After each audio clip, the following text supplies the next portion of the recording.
How's it going, man? Going well. How are you? Welcome to the week. Welcome to Hawaii. Thank you. Thank you. Nice to fight here. It is. I'm excited. I've never been to Hawaii, so Never, huh? no, Nice. first time. So I'm enjoying it. I'm really enjoying fight week as best as I can. A little bit different feeling to walk into the hotel than like in Uncasville or someplace like that, right? Yeah, for sure. I'm just really trying to enjoy it. You know, sometimes you put a lot of pressure on yourself because it's fight week, but I do it with myself. I want to, go to the beach, walk around, not just immerse myself in the hotel and be miserable. But I want to enjoy Hawaii, and it's been good. It's been really fun. Does that help you in a fight week to be able to go out and do some stuff and distract yourself instead of, like you said, just kind of being locked in your room, I guess? Yeah, for me, I like to just, go to a coffee shop, walk around, be with my coaches. I really don't like to be alone. So here it's nice. The weather is good. Go to the beach. I'm not much of a beach person, but I'm enjoying it here. So sand is awful. I hate sand. I don't like it. Talk to me about opponent change the week of the fight. That's obviously never a great thing, I would presume. But when did you find out? Were you already here or had you not left yet? No, I found out like on a Thursday. I was at swim class with my son, and I got a call from Ali, and I immediately knew it was going to be something. And he just said, the first words I said was, the Otto is out, right? And he's like, yeah. And I said, okay, well, yes, to whoever you're going to ask me to fight, because it's pretty much my answer all the time. Yes. And I immediately sent it to Greg and Brandon, and we went to work. How much more important was it to you to make sure that you had an opponent, given that, you had such great momentum before that last fight, and then to have it shut down by an injury, the way things went, if you would have had to not be able to have a fight this week and not be able to get that feeling of getting a win again and had to wait a few months, how much would that have sucked, I guess? It would have sucked for sure, but I would have adjusted. But I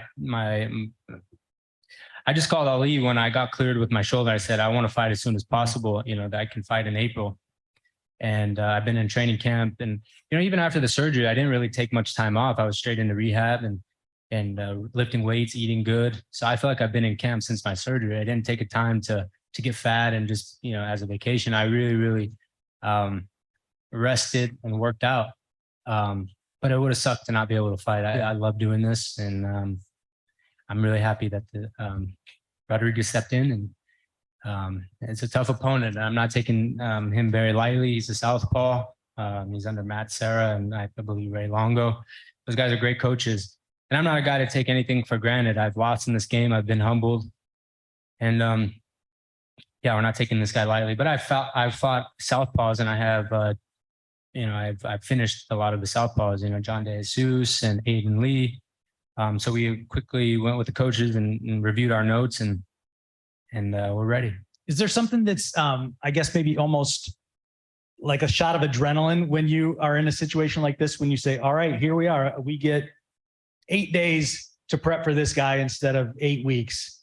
Can you turn that into a positive and not be looking at it as a nuisance to have to scrap everything that you thought about in camp in terms of maybe a game plan and figure out what you're going to do with this guy on such short notice?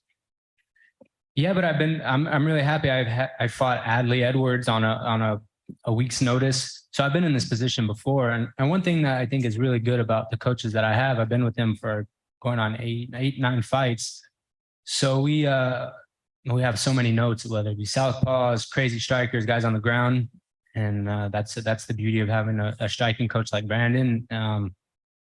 Just go back to the notes, figure out what his tendencies are, and study. I don't really put too much, emotional value on anything. I just have to go out there and fight. Simple as that. Aaron, obviously you just spoke of your excellent coaching crew. You're no stranger to working with high-level talents. You're a pro. You've got plenty of skills to build on. But in regards to your training and prep, can I ask you, you're obviously still young. You've got your prime ahead of you. But as you know, this sport's very hard on the body. You have more experience than your MMA record shows. So let me ask you, even though you're still a young guy, do you kind of absorb some of that almost veteran mentality as far as working smarter, not harder, after seeing obviously the injuries that can happen both in and out of the cage? Absolutely. Last fight was a big wake up call for me. I work really, really hard, sometimes a little too much. But one person I can really, I owe a lot to with recovery, nutrition, and all that stuff is Sam Calavita out of the training lab. Before this fight, I flew to California and met with him and did VO2 max and all that stuff and put a plan together as far as my weight cut and stuff. But one thing I had a question about is just writing out a routine for the week, for 8 weeks. And so literally, like, sometimes this camp, it felt like it was just smooth because I wasn't overworking. And I had a tendency before my prior fights to really like, maybe I'll just do one more practice or this, or, you know, one extra run. And I really listened to all my coaches and myself, my body. And I think that comes with age and experience, that sometimes, like you said, it's not always, we got to grind. And I really owe, you know, Coach Cal and all my coaches. One thing, my coaches are very open-minded. When I say I'm tired or something's tweaked, most of the time they'll tell me to rest, which I need, because we all know that I'm tough. I've been in this, I started wrestling when I was 4 years old, so I can go through hard practices. But sometimes it's reassuring that my coaches are like, the best thing is just to rest. And because I don't like to take practices off. So when I'm not feeling good, I usually call coaches and say, hey, you think I should rest? And their answer is always yes. So I really do have to take care of my body. And I live a really healthy lifestyle. And last fight was a big wake-up call. Fantastic. And obviously learning that lesson at a young age is going to be nothing but good. But just one more on that. In the past, were you basically one of the stereotype of a young fighter, or wrestlers often get the stereotype that they train a little too hard? Was that more of you? Is that what you're trying to say early on?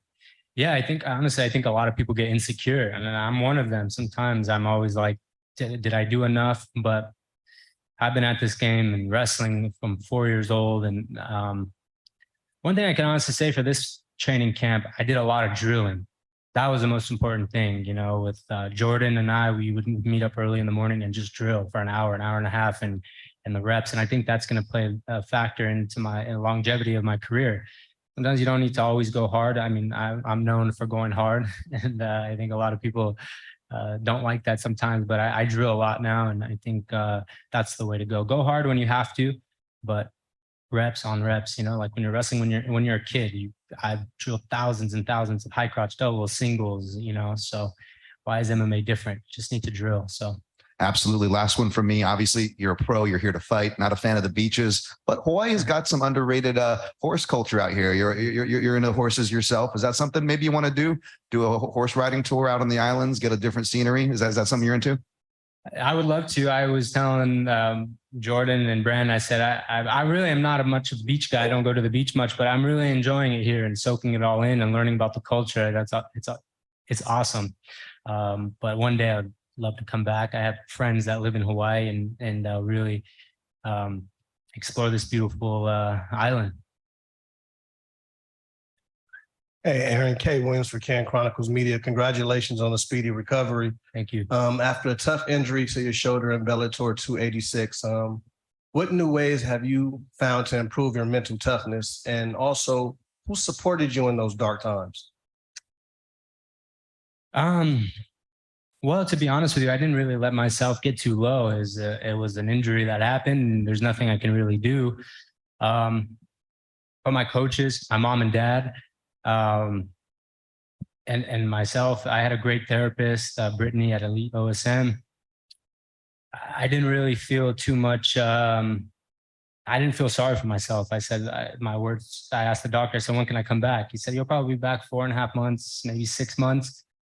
Then I just went to work. I didn't really feel on. I didn't really have any dark times. That you know, feeling sorry for yourself at the end of the day. Let's just be honest. Nobody really cares. It's just that simple. And I just got to work. Right on. And what are your predictions on the outcome of the match? Well, I'd have to be very disciplined in this fight. He's a check hooker. He throws a lot of wild kicks, but I have to, I just can't get greedy in the fight. I have to pick my spots. I punch very, very hard. I don't think he's ever fought a guy that's hit as hard as me. But I think one key word for the fight is just staying disciplined, because I am going to hurt him. I'm going to rock him. I'm going to take him down. There's a lot of things that I'm going to do. He's never felt pressure like me. And he's a guy that's never been stopped. He's a veteran. He just kind of, survives, but I just got to listen and not get greedy. And I think it's going to be a great night for our team. Good luck out there and welcome back. Thank you, sir. Tom? Hey, Aaron, Tom Clark over at TFCIV MMA. I know you're not overlooking your opponent here, but you were on quite the win streak before this. The champion in your division is going down to 135, as we all know. After this fight, if you do get the win, what do you see next? I mean, would you love to rematch your last fight and try and do it without the injury, or what are you looking to do after this, man, with the win on Saturday night? With the win on Saturday night, I feel that I want to fight Jeremy Kennedy. There's nobody else I want to. There's that will be my next fight. It's Jeremy, but I'm not, like I said, I'm not looking past this guy. Champion went down to 135. I feel it would suck for the 145 division to be held up. Let's just be honest. There's so much talent there. There's so many young guys. To be held up for a year or 2 years, I just think would really suck for us all. If there's an opportunity for a vacant title to fight Jeremy Kennedy, I think that makes the most sense. And when Patricio ready to come back up, I'll be more than happy to welcome him back to the division. Jake? Hey, Aaron, training out of New Mexico and going up against a short notice opponent training at Longo Weidman, how do you think your two gyms stack up against each other, and what energy are you bringing into the fight? I haven't really thought about comparing gyms, but I can speak on Longo, Weidman. All those guys are honestly veterans, and they've been around the sport a long time. I have nothing but respect for them. I don't want to go into, a pissing contest and say who's better. But for me, I love my coaches, and they've been around the game a long time. Brandon's been with many champions. Coach Greg's been with a lot of guys, and I'm very comfortable with the team I have, and that's reassuring for me going into the cage. Mike? Hey, Aaron, don't want to talk about, what could have happened, obviously, if you don't get injured, but we know the role that you had been on coming into that fight. Now coming into this fight, short notice opponent, you talked about all that, but what is the message you're sending not only to the division, but to the world that will be watching, and really to yourself as you look to get right back into, being the absolute best in the world? Last fight, I don't really look at it as a loss, and I don't think anybody else is. For me, mentally, I'm still on a 6-fight win streak. This last fight, it just was a freak accident. And I just got to keep going. I mean, there's nothing. It's not like I got ground and pounded and just outclassed for 3 rounds. My shoulder was out in the first 30 seconds. I survived, and I would have kept fighting. People kept asking me, "Oh, do you think you could have won?" Absolutely, I could have still won with my shoulder. At that point, I wasn't worried. Winning was more important than the injury, and that's the way that I was looking at it. But I just didn't get the opportunity for the second round, and I really truly felt I could have still won. We'll take a last one from Patrick. Hey, Aaron, how we doing? Everything good? Everything's good. Good to hear. So you were training with one of the legends of the game in Carlos Condit in the lead up to this fight. Just tell me how that went and what you were able to learn from someone like him. Sorry, I'm just get a quick drink of water. Can you repeat the question? I'm sorry. No, it's fine. So you trained with a legend of the game in Carlos Condit in the lead up to this fight. Just tell me what you were able to learn from him and how that went. I love working with Carlos. I think he's just a great human being. I always ask him questions about past, fighting GSP and all the legends that he's fought. And one thing that he's really taught me is just having that relentless pressure. He's very good on the ground, and he's like, use your wrestling a lot and keep that pace going. You can do a lot of damage. And I ask him a lot of questions about just mentality going into the cage, and the nerves that are involved. And one thing he always tells me is, in the first round, just let the fog settle. Let it just kind of, when you can see, your body will take over. You have all the skills and you have the reps that you put in. Let the fog settle. And when you see your openings, let it go. I love Carlos. He honestly is one of the best guys ever. And I can call him late at night and, hey, can we train in the morning? and he's always there. Very thankful for him. Thank you, Aaron. Thank you, guys.